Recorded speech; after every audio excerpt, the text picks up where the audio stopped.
Mr. President, Your Excellencies, heads of delegation, distinguished ladies and gentlemen. Mr. President, as you assume the leadership of this august assembly, our world is confronted by profound moral questions that will require more than the habitual remarks from this elevated podium to resolve. These are questions about the ultimate purpose of our organization, the United Nations itself, and how it can remain relevant and resilient. It is with this sentiment that I convey to you the warm and fraternal greetings of my countrymen and women, and to congratulate you on your assumption of the presidency of this assembly. Let me assure you of the full cooperation of my delegation in discharging your honorable responsibilities during your tenure. In the same vein, I wish to extend my appreciation to your predecessor, His Excellency Dennis Francis, for the many remarkable achievements recorded during his stewardship.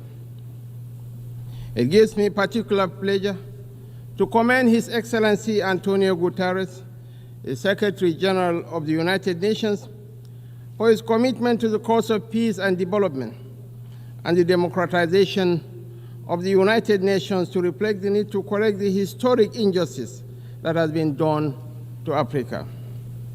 I am also delighted to note the steadfast support given to the Secretary General by our own sister and compatriot, Amina Mohammed, Deputy Secretary General, while sharing the burden of leadership and responsibility in leading a complex organization like the United Nations. Mr. President, the theme of this year's General Assembly leaves us in no doubt that there is still work to be done to bridge the gap between the aspirations and the realities confronting our world today. It also underscores the need to remind ourselves that the United Nations stands for inclusiveness, anchored on the tripod of peace, sustainable development, and human rights. Today, these pillars of our organization are threatened. They risk being broken by the relentless pursuit of individual national priorities rather than the collective needs of the nations that are assembled here today. While commitment to multilateralism offers us the surest guarantee of global action to address the existential challenges we face, singularity and nationalism are undermining the aspirations towards a peaceful and collective resolution of such challenges. From last year's summit, and indeed from previous years, we have carried over the numerous challenges of terrorism, armed conflict, inequality, poverty, racial discrimination, human rights abuses, food crisis, hunger, irregular migration, piracy, global pandemics, hyperinflation, nuclear proliferation, grinding debt burden, climate change, and a host of other vexations. The continued manifestations of these challenges testifies to our failings rather than to any lofty achievements on our part. Billions of dollars are being committed to the prosecution of wars and the panning of the embers of conflict. Yet, we always recoil from bringing out the resources we need to build peace and to deliver life's necessities to people. The question of governance is at the heart of our problems and also the solution to them. We recognize this in Nigeria when on 12th June this year, we celebrated a quarter of a century of unbroken democratic rule. We are no less proud of this achievement than the fact that during the last 2 decades, a sustained process of democratization has swept over Africa. However, the return of unconstitutional changes of government and forceful military takeovers in some countries of the Sahel underscore the fragility of democracy when it is not backed by economic development and sustained peace and security. It is this fragility, rather than the milestone that democratic governance has achieved in Africa, that should matter most in our deliberations at this and other high-level segments of the 79th session of the General Assembly. While we abhor all possible changes of government, we can also recognize the impatience in cities and villages as a sometimes slow and grinding turn of the wheel of democracy. Our people need employment. They need decent livelihoods. They desire good and affordable education and health care for their children and families. They need to live in healthy, safe, and secure environments. They need hope, and they need opportunity. They desire to live in peace and tranquility, to pursue whatever gives them happiness and contentment. When governments fail to deliver, the people are bound to question the utility of democracy and other ideals like rule of law. The global debt burden undermines the capacity of countries and governments to meet the needs of their citizens. Creeping trade barriers and protectionist policies are destroying the hopes for prosperity of peoples and nations. Unbridled competition, rather than cooperation, is discouraging incentives, driving away investment. Above all, insecurity is driving people into unprecedented hardship and misery that in turn affect the people's confidence in democracy. It is the duty of the international community to bring back confidence in democratic rule and constitutional order by paying more attention to the needs and aspirations of the people, rather than paying lip service to human rights, sustainable development, and peace. We need the sustenance of democracy, not just the form. We cannot build durable societies with the threats of terrorism, banditry, and insurgency growing in our countries and regions. Indeed, violent extremism remains an existential threat to both national and international peace, security, and development. We are making concerted efforts to contain and roll back this threat. The high-level African counter-terrorism meeting hosted by Nigeria in April 2024 and its outcome, the Abuja Declaration, promises to provide solutions to the challenges presented by terrorists and insurgents. Your Excellencies, distinguished ladies and gentlemen, climate change is a driver of insecurity, which also poses a veritable challenge to sustainable development.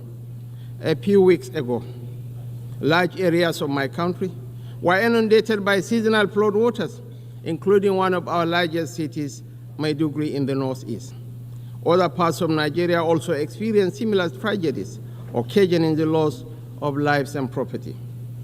We need not remind ourselves to remain faithful to the implementation of the commitments that we all gave voluntarily at the various COP meetings.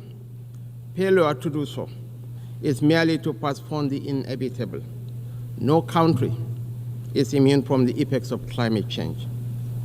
It is better that we cooperate and collaborate to meet this ever-increasing challenge, rather than remaining in our shells, waiting for the inevitable to happen. A common challenge requires a common solution. Nigeria stands ready to meet our obligations in terms of mitigation and adaptation measures nationally and regionally, with the active participation of other countries and international partners. Mr. President, conflict resolution is the main reason why the UN exists, but the task of prevention becomes all the more difficult when conflict becomes normalized, when even the condemnation of violence and civilian casualties and calls for a ceasefire are somehow regarded as controversial. As we emphasize at the Abuja high-level ministerial meeting, we must renew our focus on conflict prevention. Indeed, addressing the root causes of conflict is often the first step towards providing long-term solutions. Clearly, some of the root causes of conflicts are social in nature, including poverty, hunger, ignorance, inequality, and exclusion, as well as other forms of injustice.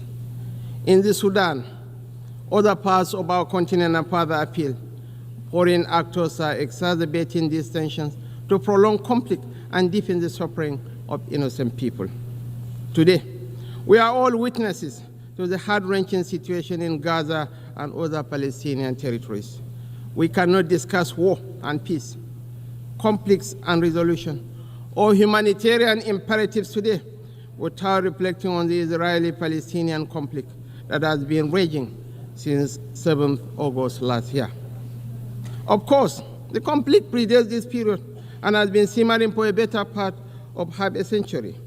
What it tells us is that the international community has failed to live up to the spirit and aspirations of the United Nations to rid the world of inequality, violence, and domination of one people by another. Justice is antithetical to revenge. Freedom is an inalienable right and a natural entitlement that cannot be denied to any people. The Palestinian people deserve their independence.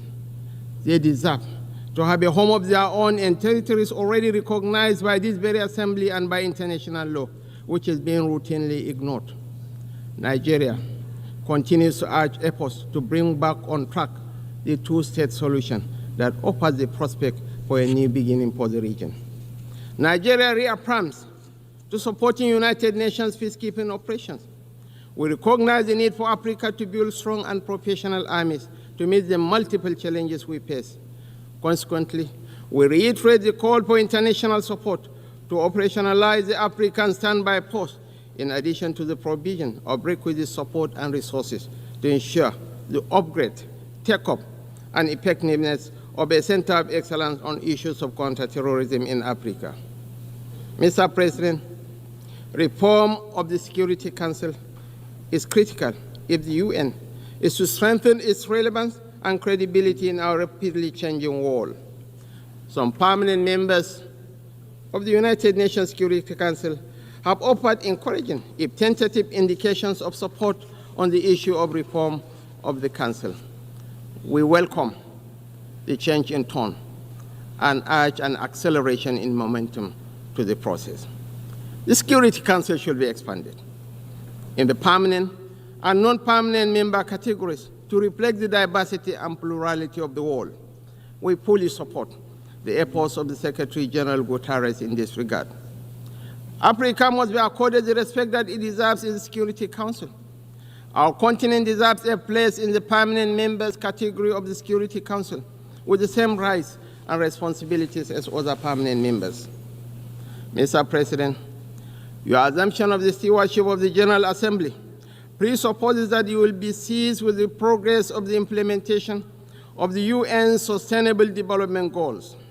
We note that most developing countries are significantly lagging behind in the achievement of these goals, largely due to a lack of resources available to finance their implementation and the burden of unsustainable external debt.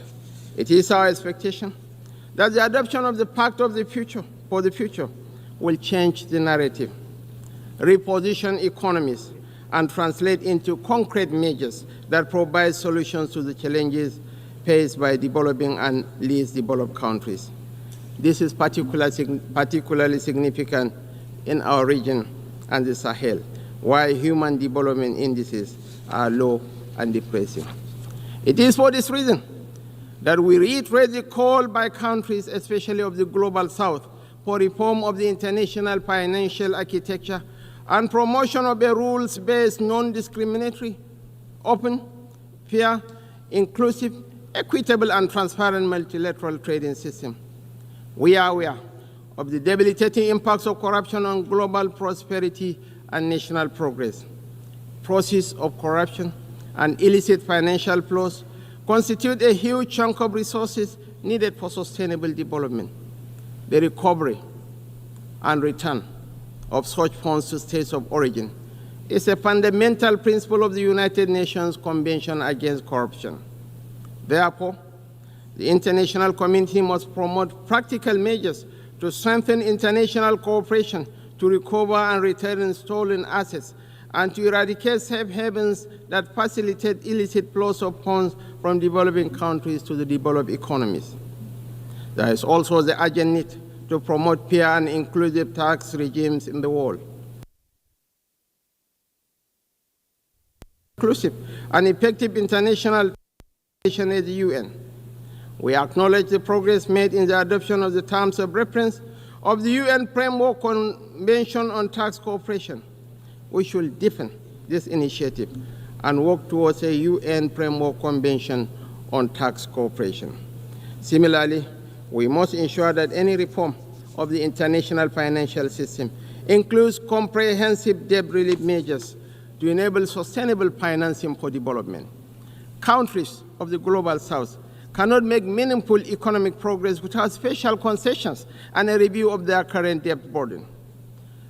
The present administration pays due regard to the imperatives of creating a conducive national environment for investment and the ease of doing business. Last year, President Bola Ahmed Tinubu signed 4 executive orders to curb double taxation. The government also established the Presidential Task Force on review of fiscal policy and tax reform. These measures are geared towards not only boosting investor confidence in Nigeria, but also to ensure investors make reasonable profit from their investments. Mr. President, Your Excellencies, distinguished ladies and gentlemen, while the world is transitioning into the 4th industrial revolution, Africa remains energy deficient.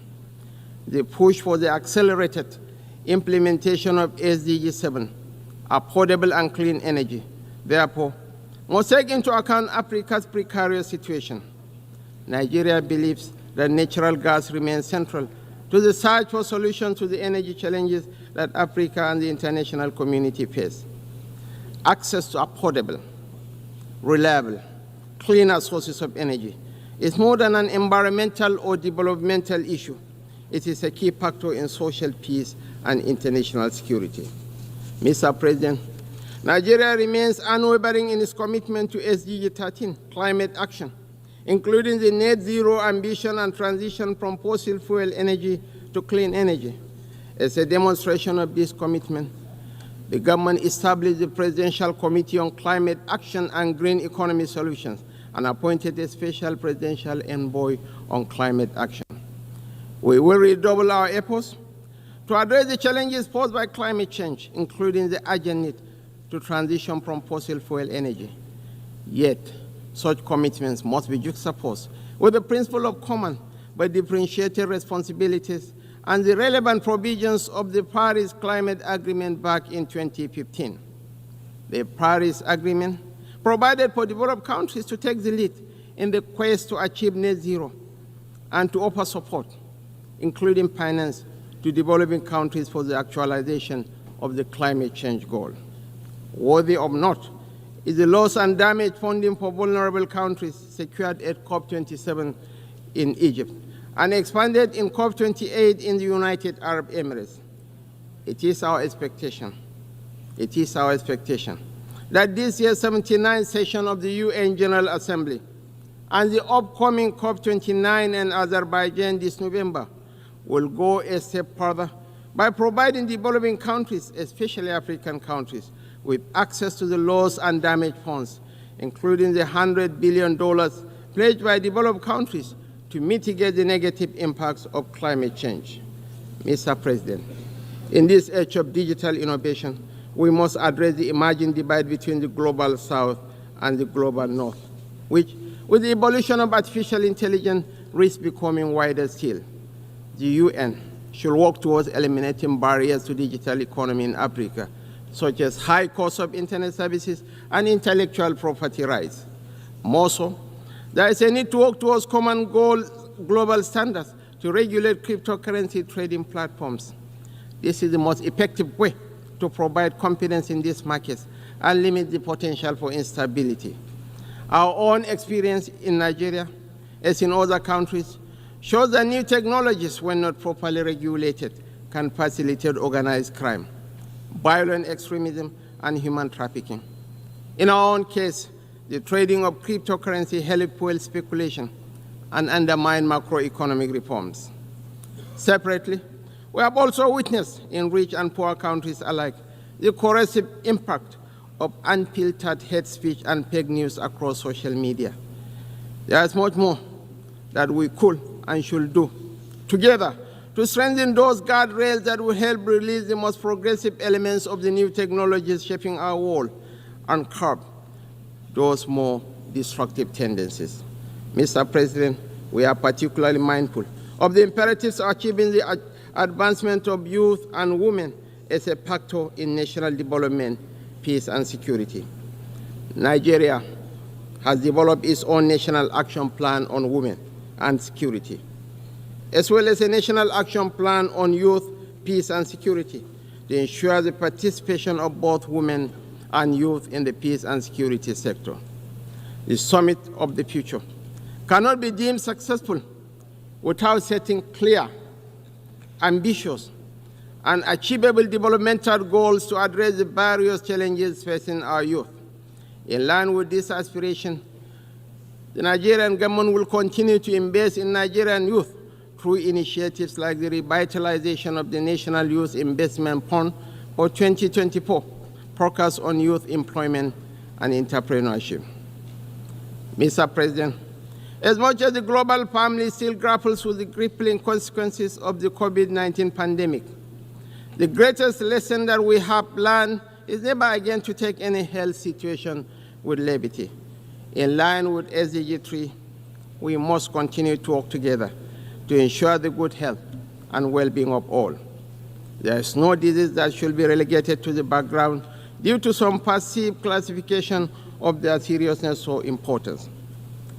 Mr. President, migration is a complex and polarizing issue that impacts on rich and poor countries alike.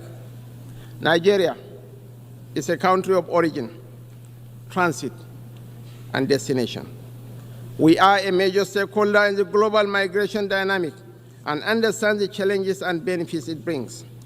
Accordingly, I wish to reiterate our support for the Global Compact for Safe, Orderly, and Regular Migration, GCM. The GCM, which all of us should continue to support, represents our collective efforts at providing major safeguards for the treatment of migrants. Mr. President, I will conclude by reaffirming Nigeria's steadfast commitment to the deepening of multilateralism. Just as we did 65 years ago on this podium when we joined the United Nations as the 99th member state, we remain committed to that desire to remain friendly with all nations and participate actively in the works of the United Nations, as expressed by our founding Prime Minister, Sir Abubakar Tafawa Balewa. It is my hope that our deliberations this year will result in solutions that will address our collective challenges and accelerate the attainment of the Sustainable Development Goals, as well as the advancement of peace and human dignity for the sake of present and future generations. I thank you all. On behalf of the Assembly, I wish to thank the Vice President of the Federal Republic of Nigeria.